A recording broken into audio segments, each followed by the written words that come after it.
Sometimes, the love meant to protect us can also blind us. This is the story of a young lady who grew up surrounded by care, comfort, and protection. But in that shielded world, she made choices she never imagined would shape her life forever. A tale of love, mistakes, and the heavy weight of regret. This is her story. The next day, Mike went to his in-laws' house to get his wife back. When he got there, he was given a very unpleasant reception. Mr. Johnson did not even respond to his greeting because he was so angry at him. Mike tried to explain what happened to them, but he wasn't given the opportunity to explain anything. He tried telling them to talk to Jane so that she should accept domestic workers, but they told him that since she said that she needs her privacy, she shouldn't be forced to compromise her comfort for anything. Mike also pleaded with them to tell Jane to be helping out in house chores since she doesn't want domestic workers. Jane's parents told Mike that Jane was not used to house chores and therefore she should not be forced to do whatever she is not comfortable with. After everything, Mike was sent home without his wife.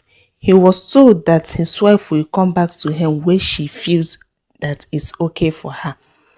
Jane came back to Mike 4 days later after so many pleadings, phone calls and text message, and life goes on. After Jane and Mike has been married for 1.5 years, one day Mike and Jane were in their living room having some good time when Mike came up with an issue that has been disturbing him. He said to his wife, "Sweetheart, I am so much worried about us." "What about us?" Jane asked. Mike narrated how he has been worried for their inability to conceive for over 1.5 years. He suggested that they should see a doctor to know what the problem was. Jane replied that she doesn't need to see a doctor for anything. She added that if Mike feels that he needs to see a doctor, he should go and see one without involving her. Mike tried to explain to her that in the issue of conception, both the man and the woman should be involved so that the roots of the problem will be identified and tackled. That was when he got the shock of his life from his wife. His wife said, "Well, we have not been able to conceive because I am on contraceptives." Mike was visibly shocked and confused. He couldn't believe what he heard. So many questions were running through his head. He thought aloud. Family planning? Why? Since when? On whose permission?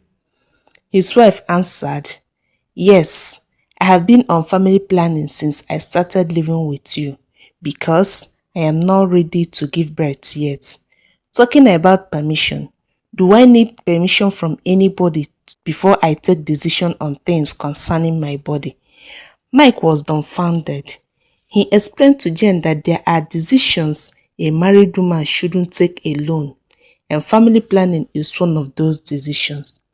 He reminded his wife that he was an only child who grew up in a broken home. He reminded her how he visualized having children and family of his own. He later instructed his wife to stop whatever he is doing to prevent pregnancy. Jane got angry and asked Mike, "Who gave you the right to decide what I do with my body?" Mike was shocked to hear this from his wife. They had a heated argument, and the next day, Jane packed her belongings and went back to her parents' house. Mike was expecting that his in-laws would caution Jane and send her back to him. He thought to himself, no parent will ever support their child to be on contraceptives without the husband's approval. He also thought, after all, they are advanced in age and I'm sure that they are desperate to have their own grandchild now. So this time around, I know that they will caution their daughter.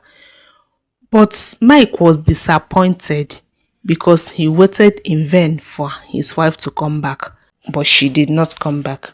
Meanwhile, when Jane narrated what happened to her parents were very mad at Mike for trying to make decisions in their daughter's life. Her father keeps emphasizing how Mike is being influenced by his poor background. He went ahead to say that poor men loves giving birth to children more than anything.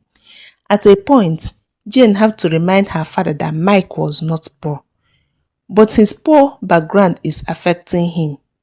Her father replied. He went ahead to say to Jane that she will not go back to Mike anymore, that they need to get divorced. Jane pleaded with her father that it haven't gotten to that level because she still loves her husband so much. After 4 days without any sign of Jane coming back, Mike had to go over to his in-laws to get his wife back. As usual, he was called dead and sent back home without his wife. His wife came back home 2 months later after countless visits and phone calls. And Mike was also made to accept Jane's decision to not get pregnant until she is comfortable to get pregnant. Even though Mike was not comfortable with how his wife and his in-laws were treating him, he still admires how they love their daughter and wish that he got up to half of that love from his own parents. One day, he confessed to his wife that he admires the love and bond she shared with her parents.